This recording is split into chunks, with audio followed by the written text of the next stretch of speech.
दोस्तों, अगर आपके दिमाग में बार बार मन्नतें आते रहते हैं, अजीबो-गरीबो मन्नत आते हैं जो आप चाहते नहीं कि नहीं आए, फिर भी वो आते हैं और आपको डराते हैं, और फिर आपका ब्रेन बोलता है ये मन्नत पूरा करो, ये मन्नत पूरा नहीं करोगे तो आपके साथ, आपके घर वालों के साथ या दुनिया में किसी के साथ तो कुछ ना कुछ बुरा हो जाएगा। तो दोस्तों, ये आपको तकलीफ़ होती है तो आपको मन्नत ओसीडी हो सकता है। So welcome to my channel friends, I am doctor Ayudh Mugdham, OCD consultant and therapist. दोस्तों, आज मैं आपके पास एक नया टॉपिक लेके आया, दैट इज़ मन्नत ओसीडी। और मन्नत ओसीडी कैसे होता है, क्यों होता है और उसको कैसे ठीक किया जाता है, मैं कुछ चीज़ें आपको बताने वाला हूँ आज। तो ये वीडियो ज़रूर आप एंड तक देखिएगा, ठीक है। आप अगर इस चैनल पर नए हो तो लाइक एंड सब्सक्राइब करना ना भूलिएगा। देखो, हर एक वीडियोस बनाने के लिए मेरी बहुत मेहनत जाती है।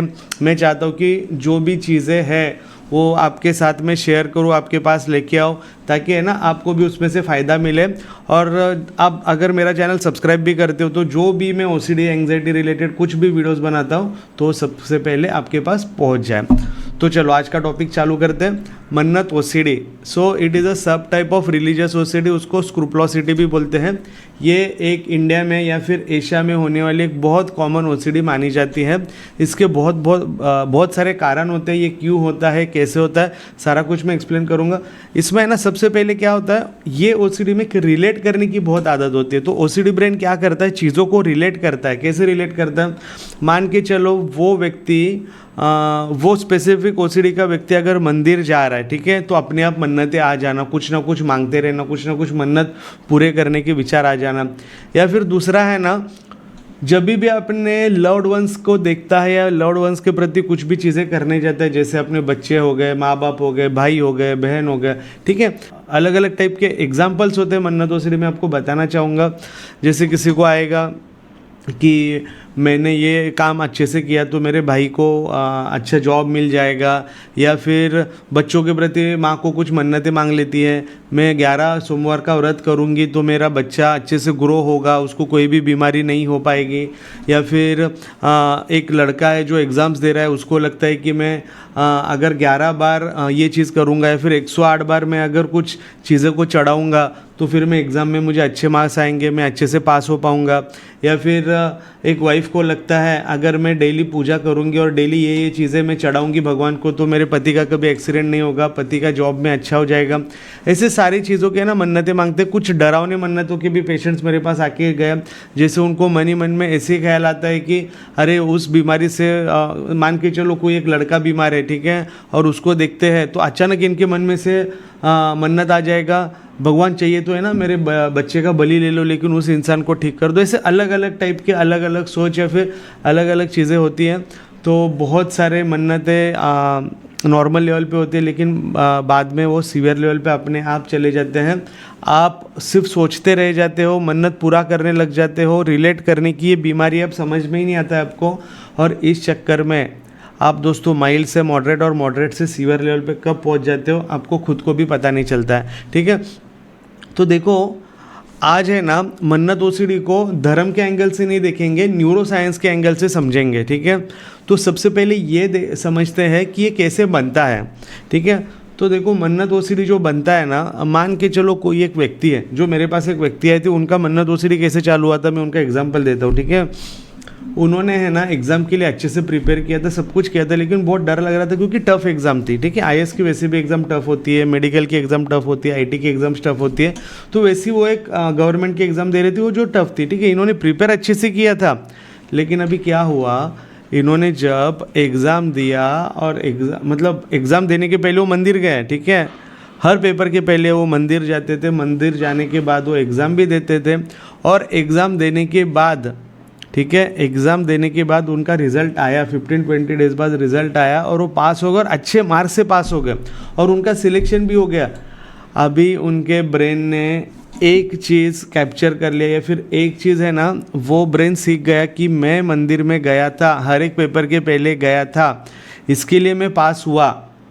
वो जो एफर्ट्स थे उसके पीछे के वो पूरा ख़त्म हो चुका है। ब्रेन ने डायरेक्ट रिलेट किया, मंदिर में गया इसके लिए मार्क्स है, मंदिर में गए इसके लिए सिलेक्शन हुआ, उसके पीछे वो इंसान ने इतने सारे एफर्ट्स डाले थे, दिन रात पढ़ाई किया था, उसके बारे में वो इंसान भूल चुका है। तो ऐसे दोस्तों मन्नत ओसीडी चालू हो जाता है। दूसरी चीज़ कॉमनली देखता हूँ मैं, मन्नत ओसीडी उन्हीं लोगों में ज़्यादा दिखाई देता है जिनमें उनका फैमिली बहुत रिलीजियस बिलीव्स पे बना हुआ है, जो बहुत ज़्यादा सुपरस्टिशियस है, हर एक चीज़ में वो भगवान को ही ऐड करते हैं, देव देवियों को ऐड करते हैं। उनमें दोस्तों मन्नत ओसीडी बहुत कॉमनली दिखाई देता है। वो हर एक चीज़ बोलते हैं, वो बार बार अपने बच्चों को बोलते हैं बेटा डेली पूजा करो नहीं तो ये हो जाएगा। वो अपने बच्चों को डरा के रखते हैं बचपन में, जैसे ही पैदा हुए हैं ना तब से। मतलब धर्म इंसान की रक्षा करता है, लेकिन ये उनको डरा के रखते हैं कि आपको धर्म की रक्षा करनी है और आपको डेली पूजा करनी है, आपको ये सारे रिचुअल्स फॉलो करने हैं, आपने ये चीज़ नहीं किया तो ये ऐसा हो जाएगा। तो ये चीज़ होती है जिसके घर में बहुत ज़्यादा रिलीजियस लोग हैं दोस्तों, इनमें भी मन्नत ओसीडी बहुत कॉमनली दिखाई देता है।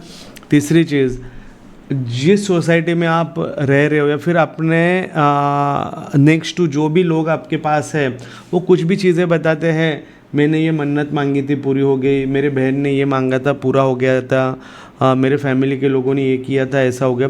ये जब कभी भी ऐसी चीज़ें वो बोलते हैं ना, तो वो बिलीफ आप डायरेक्ट कॉपी पेस्ट कर लेते हो और वैसा एक बिलीफ है ना आपके भी माइंड में आ जाता है। देखो दुनिया है ना, क्या है, फ्यूचर के लिए लेके है ना बहुत सारे लोग फियरफुल रहते हैं, ठीक है, सारे लोग फियरफुल रहते हैं, एक अनसर्टेनिटी हमेशा बनी रहती है। और आदमी क्या करता है, उस अनसर्टेनिटी में है ना मन्नत को डाल देता है, हर एक चीज़ मन्नत से फील करता है। फिर वो ईश्वर हो, अल्लाह हो, गॉड हो, देव देवी हो, कोई भी हो इंसान है ना, उसमें वो मन्नत डाल डाल के है ना चीज़ों को कंप्लीट करने की कोशिश करता है, उस फियर को हटाने की कोशिश करता है, सर्टेनिटी पाने की कोशिश करता है। देखो दोस्तों, सर्टेनिटी इज़ इम्पॉसिबल थिंग। आप कितना भी चाहोगे तो नहीं हो पाएगा, नहीं मिल पाएगा, उसके पीछे आपको भागना ही नहीं है। तो थोड़ा है ना इसको साइंटिफिक वे से समझते हैं, ये क्यों बनता है, ठीक है, क्यों बनता है। सबसे पहले मैं बताता हूँ, ऑर्बिटोफ्रंटल कॉर्टेक्स नाम की एक चीज़ होती है आपके ब्रेन में, ठीक है, वो एरर डिटेक्ट करने में काम करता है, ठीक है। तो इसमें ना एक ऑटो करेक्ट ग्लिच हो जाता है। जैसे आप मोबाइल में यहाँ टाइप करते हो, पता है, तो मोबाइल में जब आप टाइपिंग करते हो एक ऑटो करेक्ट अपने आप चालू होता है, आपने ठीक लिखा है गलत लिखा हो अपने आप ऑटो करेक्ट हो जाता है, ठीक है, अपना अपना वो स्पेलिंग मैच करने लग जाता है और ऑटो करेक्शन मोड पे जाता है। तो वैसे ही क्या होता है पता है क्या, इसमें भी मान के चलो कोई एक व्यक्ति और वो क्या बोल रहा है कि मैंने अगर एग्ज़ाम्स अच्छे से दिया तो और एग्ज़ाम्स अच्छे से मैंने क्लियर किया तो मेरा सिलेक्शन हो जाएगा। लेकिन ओसीडी ब्रेन तुरंत क्या कर देता है, इस एरर को डिटेक्ट कर लेता है और ऑटो करेक्ट मोड पे डाल देता है। ऑटो करेक्ट कैसे करता है अभी, ओके, एग्ज़ाम और रिजल्ट्स, ठीक है, तो उसको क्या करता है ऑटो करेक्ट मोड पे वो नया एक चीज़ बना देता है। क्या नया बनाएगा अभी, ओके, एग्ज़ाम में पास होके अच्छे मार्क्स लाना है तो ये चीज़ें करनी होगी, ऐसे ऐसे मन्नतें मांगनी होगी, तो वो अपने आप ऑटो करेक्ट मोड पे उसने डाल दिया। इट इज़ बिकॉज आपका जो ऑर्बिटोफ्रंटल कॉर्टेक्स है वो बराबर से आपका एरर डिटेक्ट नहीं कर पा रहा है, ठीक है। दूसरी चीज़ क्या होता है, एक एमिगडाला ओवर एक्टिव होने के कारण ये चीज़ें होती है, उसको फॉल्स अलार्म सिस्टम भी बोल सकते हो। मतलब आपका एमिगडाला इतना ज़्यादा एक्टिव होता है, मतलब आग नहीं लगी है तो भी है ना वो अलार्म बजने लगता है, सिर्फ धुएं से ही अभी अलार्म बज रहा है, ठीक है। ये क्यों हो रहा है, क्योंकि आपका एमिगडाला बहुत ज़्यादा ओवर एक्टिव है, वो छोटे छोटे चीज़ों को बहुत बड़ा समझ रहा है, एक बड़ा थ्रेट समझ रहा है, और उसको ऐसा लग रहा है कि ये मन्नत पूरा नहीं किया, ये चीज़ें अगर मैंने पूरी नहीं की, ये मेरी जो भी मैंने मांगा है इसके लिए मैंने एफर्ट्स नहीं डाले तो सच में कुछ बुरा हो जाएगा, ठीक है। और एक चीज़ क्या होती है पता है दोस्तों, इनमें है ना एक चीज़ समझिए, जैसे कॉर्डेट न्यूक्लियस नाम की चीज़ होती है, ठीक है, ब्रेन में कॉर्डेट न्यूक्लियस होता है, वो क्या करता है, वो फिल्टर करता है जो भी अनवांटेड थॉट्स होते हैं ना, वो उनको फिल्टर करने का कोशिश करता है। लेकिन ओसीडी में क्या होता है पता है, ये जो फिल्ट्रेशन प्रोसेस होती है ना उसमें एरर आ जाता है और अच्छे से जो भी आपके थॉट्स है, जो भी अनवांटेड मन्नत रिलेटेड थॉट्स है, वो फिल्टर ही नहीं हो पाते, और फिल्टर नहीं हो पाते तो वो स्टिक हो जाते हैं और ब्रेन में एक मेंटल फॉग बन के है ना एक रह जाते, ठीक है।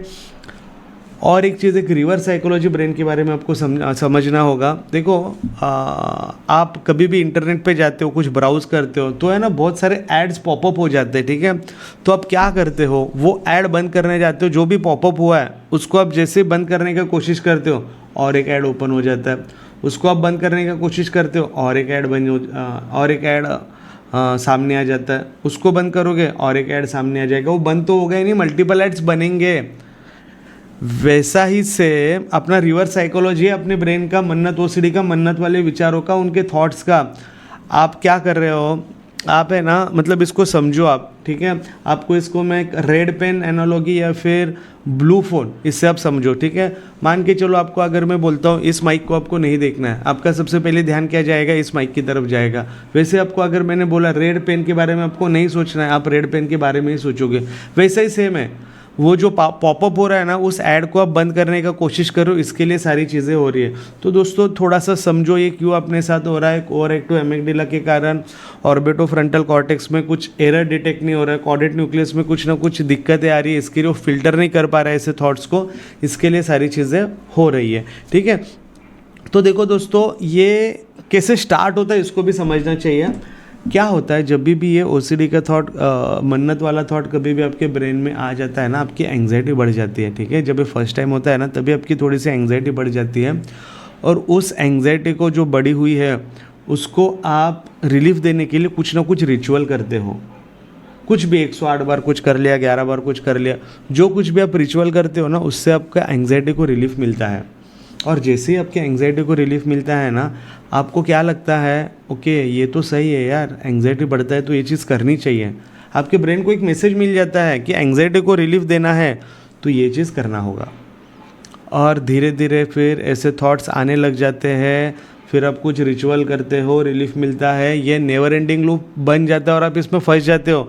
देखो दोस्तों, ओसीडी के ऑब्सेसिव कंपल्सिव लूप में आना बहुत आसान है, लेकिन इसमें से बाहर निकलना बहुत मुश्किल है, ठीक है। तो आपको ये समझना होगा। और इसमें क्या होता है पता है क्या, मन्नत ओसीडी में एक है ना, एक हाइपर रिस्पॉन्सिबिलिटी स्टेट बन जाती है। क्या होता है इसमें है ना, थॉट एक्शन फ्यूजन आपका ब्रेन आपको करवाता है। थॉट एक्शन फ्यूजन मतलब क्या, इसमें है ना ब्रेन का जो सोचने का जो लॉजिक लगाने की चीज़ होती है ना, वो ख़त्म हो जाती है। आपको क्या लगता है, जो भी थॉट या फिर जो भी विचार मुझे आ रहा है, मतलब वैसा ही एक्शन होगा। अगर मुझे विचार आ रहा है कि ऐसा नहीं किया तो बुरा हो जाएगा, तो सच में बुरा हो जाएगा। तो ये ना एक हाइपर रिस्पॉन्सिबिलिटी स्टेट में आदमी चला जाता है। उसको लगता है, असलियत में उसको पता ही नहीं कि वो कोई भी चीज़ को कंट्रोल नहीं कर पा रहा है। लेकिन हाइपर रिस्पॉन्सिबिलिटी कहाँ तक आती है, not for himself, towards his family, towards the society, बाहर के लोगों के लिए भी। मतलब इनको लगता है कि यही लोग हैं जो सारा चीज़ कंट्रोल कर रहे हैं। इनको लगता है कि जो भी मैं मांग रहा हूँ या फिर जो भी मैं सोच रहा हूँ, जो भी मैं कर रहा हूँ वो होगा, और इसके लिए मन्नत मांगना होगा। धीरे धीरे करके ये स्टेट पे पहुँच जाते हैं। असलियत में उनको ये समझना होगा कि आप इतने पावरफुल इंसान नहीं हो, आपके हाथ में सारी सृष्टि की चीज़ें नहीं हैं, आप उस जहाज़ के कैप्टन भी नहीं हो, आप ना जहाज़ में बैठे हो।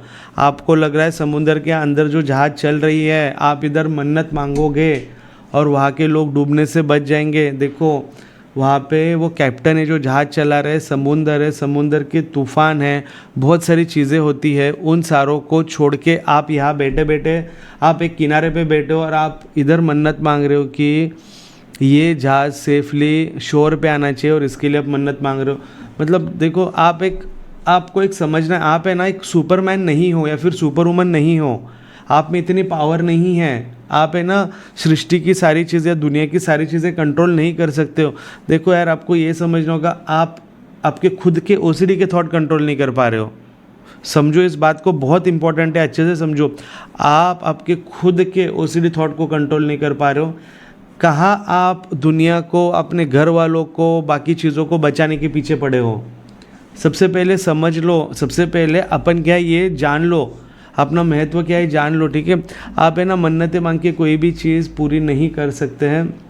देखो आप क्या कर रहे हो पता है क्या, आप है ना मन्नतें मांग मांग के है ना, एक आपको लग रहा है एक इंश्योरेंस पॉलिसी है, ठीक है। मतलब मैं प्रीमियम भरूंगा, ठीक है, तो मेरे घर वाले सिक्योर हो जाएंगे, मैं सिक्योर हो जाऊंगा। वैसे ही है ना, आप भगवान के साथ इंश्योरेंस पॉलिसी का तो गेम खेल रहे हो।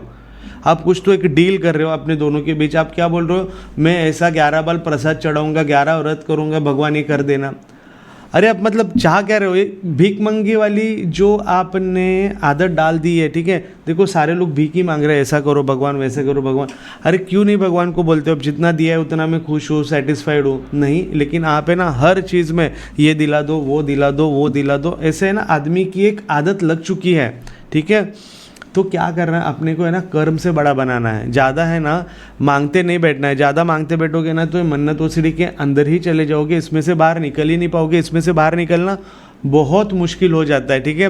तो इसमें क्या क्या कंपल्शंस इंसान करता है, देखो सबसे पहले है ना समझना होगा कि ये क्यों बढ़ता है। आप कुछ ना कुछ कंपल्शंस करते हो तभी ये बढ़ता है। और क्या इंसान कंपल्शंस करता है, क्या रिएक्शंस देता है, इंसान कुछ ना कुछ रिचुअल्स करने लग जाता है, जैसे बार बार माफ़ी मांगना, बार बार प्रे करना, 11 बार चीज़ों को चढ़ाना, ठीक है, 108 बार वो राउंड मारना, या फिर है ना बार बार मन्नत आए तो कैंसिल कैंसिल कैंसिल कैंसिल ऐसे बोलते रहना, ठीक है, अपने मन्नतों को कैंसिल करने के पीछे पड़े रहना।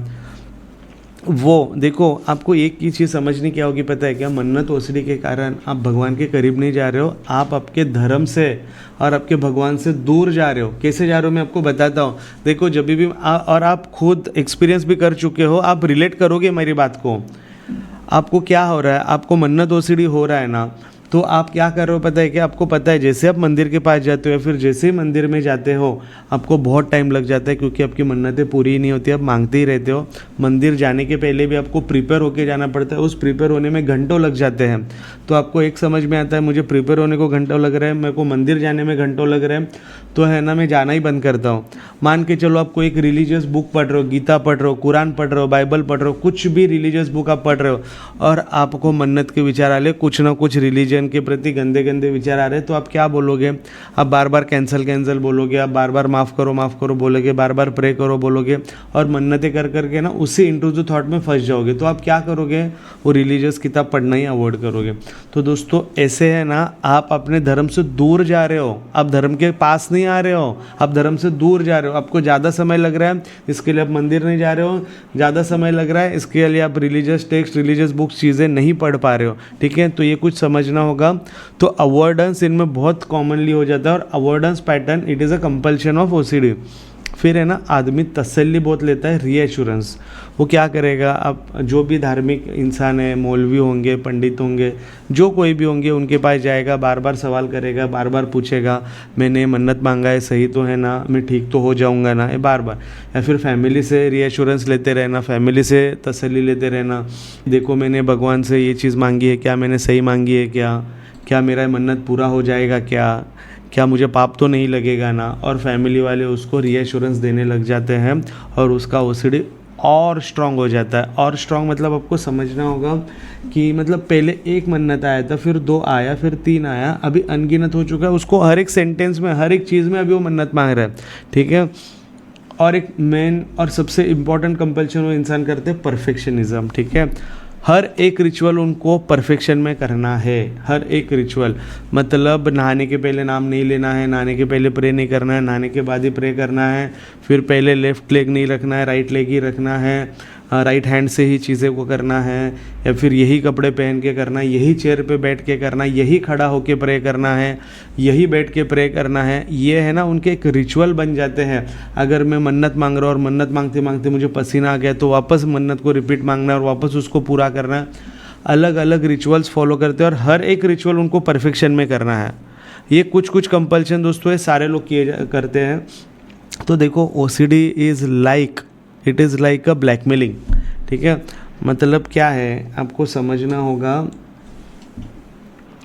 एक ब्लैकमेलर है ना आपसे पैसा मांग रहा है, ठीक है, और जैसे आप उसको पैसा दे रहे हो ना, वो ब्लैकमेलर को पता चल रहा है कि हाँ ये डर के मारे ना पैसा दे रहा है, तो वो वापस मांगेगा, वापस मल्टीपल टाइम्स मांगेगा, ठीक है। तो सेम चीज़ अपने साथ भी हो रही है। क्या हो रही है अपने साथ, अपन है ना बार बार ओसीडी थॉट्स को है ना उसके कंपल्शंस कर रहे हो, उसको रिएक्शंस दे रहे हो, उसको सॉल्व करने का कोशिश कर रहे हो, इसके लिए ज़्यादा आ रहा है, ठीक है। तो आपको समझना होगा ओसीडी ये एक ब्लैकमेलर गाय के जैसा है। Stop giving any kind of reactions. तो देखो दोस्तों इसको ठीक कैसे किया जाता है, व्हाट इज़ द सॉल्यूशन, इसका ट्रीटमेंट क्या है। सबसे पहले है ना दोस्तों इसमें साइको एजुकेशन दिया जाता है। साइको एजुकेशन का रोल बहुत इंपॉर्टेंट होता है। आपको है ना एक चीज़ समझनी होगी, भक्ति और ओसीडी, ठीक है। जो भक्ति होती है, जो डिवोशन होता है ना, वो है ना एक आपको है ना एक शांत बना देता है आपको। आप जब भी कोई चीज़ की भक्ति करते हो ना, आपको एक सुकून मिलता है, शांति मिलती है, पीस मिलती है, ठीक है। लेकिन वही ओसीडी क्या करता है, ओसीडी फियर बेस्ड रहता है। ओसीडी में शांति सुकून तो कभी मिलता ही नहीं, उल्टा है ना वो इतने ज़्यादा फियर में वो चीज़ें करता है, इतनी ज़्यादा उसकी एंग्जाइटी बढ़ जाती है। वो है ना फियर ऑफ पनिशमेंट, वो गॉड लविंग से फियर ऑफ पनिशमेंट में चेंज हो जाता है। तो ये कुछ चीज़ें हैं समझनी होंगी, ये कुछ चीज़ें हैं जो आपको मतलब साइको एजुकेशन के थ्रू बताया जाएगा। फेथ और फ्रीडम, ठीक है, इसके बारे में समझना होगा। मान के चलो कोई एक इंसान है, नॉर्मल इंसान है, वो कुछ भगवान से मांग रहा है, कोई कुछ मन्नत मांग भी रहा है, वो क्या कुछ मांग भी लेता है ना, तो वो नॉर्मली मांग के चला जाता है और कुछ भूल भी जाता है ना, तो वो बोलता है कि ठीक है यार, इट इज़ ओके, मेरा फेथ है, मेरा विश्वास है और भगवान मेरा अच्छा ही करेंगे, ठीक है, आज नहीं ना तो कल पूरा करूँगा, कल नहीं ना तो पूरा परसों करूँगा। लेकिन वही ओसीडी का आदमी है ना, उसको वो फ्रीडम नहीं रहता है। जो नॉर्मल इंसान को फ्रीडम है, आज नहीं तो कल नहीं तो परसों। लेकिन ओसीडी के इंसान में फ्रीडम होता ही नहीं, आज की मतलब अभी चाहिए। और वो अभी चाहिए के चक्कर में अपने आप को इतना पनिश कर देता है, सारी चीज़ें अभी की अभी, अभी के अभी के चक्कर में ना वो अपने आप को है ना बहुत ज़्यादा नुकसान पहुंचा देता है, बहुत ज़्यादा पनिश करने लग जाता है। तो ये कुछ कुछ चीज़ें आप सारे लोगों को समझनी होगी। ये साइको एजुकेशन में सारा चीज़ें आपको बताया जाएगा, अलग अलग थेरेपीज़ की जाएगी, उसमें भी आपके जो भी निगेटिव थॉट्स हैं, जो भी निगेटिव बिलीफ्स है, उसको कन्वर्ट किया जाएगा, ठीक है।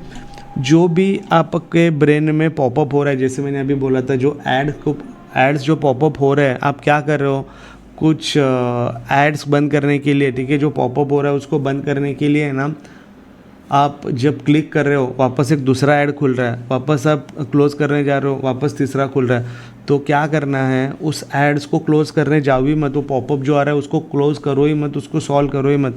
वैसे ही आपने ओसीडी थॉट्स को या फिर जो भी मन्नतें आ रही है उसको आपको बंद करना ही नहीं है, जैसा है वैसा आपको उसके साथ रहना है, ठीक है। आपको है ना may be yes may be not, ये वाला स्ट्रैटेजी अपनाना पड़ेगा। मे बी वाला स्ट्रैटेजी जब आप अपनाओगे, हो सकता है, हो नहीं भी सकता है, ऐसा जब आप ओसीडी को बोलते जाओगे ना, तो आपका मन्नत है ना अपने आप स्लो मतलब अपने आप कम होते जाएगा और धीरे धीरे करके है ना ख़त्म होते जाएगा। आपको इसको डेली लाइफ में प्रैक्टिस करना होगा। आपका जो एक लूप है ना, एक परफेक्शनिज्म का जो लूप, जैसे मैंने आपकी बोला था, जो रिचुअल्स करते हो परफेक्शनिज्म में, जैसे मैं नहाने के बाद ये करूँगा, 11 बार ही करूँगा, 4 बार ही करूँगा, 3 बार किया तो बुरा हो जाएगा, 12 बार किया तो बुरा हो जाएगा। आप क्या करो पता है, जानबूझ के ना 11 के बदले 10 बार करो, जानबूझ के 4 के बदले 5 बार करो, ठीक है। जानबूझ के आपका अगर परफेक्शन वाला रिचुअल बोल रहा है कि लेफ़्ट लेग रखोगे तो बुरा हो जाएगा, जानबूझ के लेफ़्ट लेग ही रखो। हर एक चीज़ है ना, ये परफेक्शन वाले रिचुअल है ना, ये सारा चीज़ें आपको तोड़ना होगा। आपको समझना होगा कि ये परफेक्शन रिचुअल ही मेरे ओसीडी को स्ट्रॉन्ग बनाना है। आपको है ना अपने आप को दोषी नहीं मानना है, ठीक है। आप क्या कर रहे हो पता है क्या, हर एक चीज़ को अपने आप को गिल्टी फील करवा रहे हो, दोषी मान रहे हो। आप एक बुरे इंसान नहीं हो, और ये भगवान को पता है, ये जो आपको थॉट्स आ रहे हैं ना, ये अपने आप आ रही है, ओसीडी के विचार है, आपके विचार नहीं है। उनको भी पता है आप कहाँ उनको पूरा करने में पड़े हुए हो, ठीक है। और आज तक आपके इतने सारे विचार है, क्या आप अपने मन्नत मांग के अपना ओसीडी ठीक कर सकते हो? किसी ने ट्राई किया, किसी ने नहीं ट्राई किया, तो ये चैलेंज ले लो, ठीक है। आज ये चैलेंज ले लो और आपका जो मन्नत ओसीडी है उसको है ना आप मन्नत मांगो, ठीक है। एक 7 डेज़ का है ना डेडलाइन दो और मन्नत मांग के ना आपकी मन्नत को पूरा करो, ठीक है। इसमें फैमिली का रोल भी बहुत इंपॉर्टेंट होता है। फैमिली का क्या रोल होता है, देखो फैमिली के लोग हैं ना, जिस फैमिली में ऐसा बोला जाता है बेटा डेली पूजा करो अच्छा होगा, या बेटा एग्ज़ाम के पहले ये चीज़ें करो आप पास हो जाओगे, आपको ये समझना है, सारे फैमिली के लोगों को ये समझना है, ये चीज़ें मत उसको समझाओ, ये चीज़ें ज़्यादा उनको मत करने बोलो। इसके वजह से उनका ओसीडी स्ट्रांग हो रहा है, इसके वजह से उनके मन्नतें और स्ट्रांग हो रहे हैं और वो ज़्यादा मन्नतें कंप्लीट करने के पीछे पड़े हैं। मैंने लोगों को देखा है, इतना समय और इतना पैसा बर्बाद हो चुका है ये मन्नत ओसीडी के चक्कर में। लोग एक नॉर्मल ज़िंदगी कैसी जीनी हो भूल जाते हैं। जैसे मैंने बोला है 7 दिन का डेडलाइन लेके देखो, 7 डेज़ है ना, आपको मन्नत मांगना है, 7 डेज़ में मेरा ओसीडी पूरी तरह से ठीक हो जाएगा। इसे कुछ ना कुछ आपको मन्नत मांगना है। अगर 7 डेज़ में मन्नत आपका ठीक हो जाता है तो वेल एंड गुड, तो आपको मेरे पास आने का भी ज़रूरत नहीं है। अगर आपका ये ओसीडी ठीक नहीं होता है तो दोस्तों आपको 7 डेज़ के बाद प्रोफेशनल हेल्प लेना है। एक डेडलाइन बनाओ, कितने दिन महीने साल गुजर गए इसमें ही हो आप, इसमें से बाहर निकलना है तो आपको एक डेडलाइन बनाना होगा और उस डेडलाइन के हिसाब से काम करना होगा। मन्नत ओसीडी है, मन्नत मांगो, 7 दिन का टाइम दो, 7 दिन में ठीक हुआ it is good, if it is not then आपको ट्रीटमेंट लेना है। मेरा इधर नंबर दिया है, मेरे इधर नंबर पे आप कॉल करके अपॉइंटमेंट बुक कर सकते हो और मेरे से ट्रीटमेंट भी ले सकते हो। तो देखो दोस्तों, मैं यही चाहता हूँ कि आप भी है ना, जो कोई भी आप में ओसीडी है उस ओसीडी में से जल्द बाहर निकलो। इसमें अलग अलग थेरेपीज़ दी जाती है, साइको एजुकेशन किया जाता है, सीबीटी थेरेपी दी जाती है, डीबीटी थेरेपी दी जाती है, एक्सपोजर थेरेपी दी जाती है, how to accept the uncertainty वो सिखाया जाता है, आपका जो परफेक्शनिज्म का लूप है वो तोड़ा जाता है। बहुत सारे अलग अलग एक्ट थेरेपी होती है, थॉट डिफ्यूजन टेक्निक्स होते हैं, ठीक है। ये बहुत सारे ट्रेनिंग्स, बहुत सारे थेरेपीज़ अपना क्या है ना, आपको इसमें से बाहर निकाला जाता है। तो दोस्तों, मैं आशा करता हूँ कि आप भी है ना 7 डेज़ का चैलेंज लोगे और जल्द से जल्द ये ओसीडी में से ठीक हो जाओ। इसी संदेश के साथ दोस्तों, मैं आज का वीडियो समाप्त करता हूँ।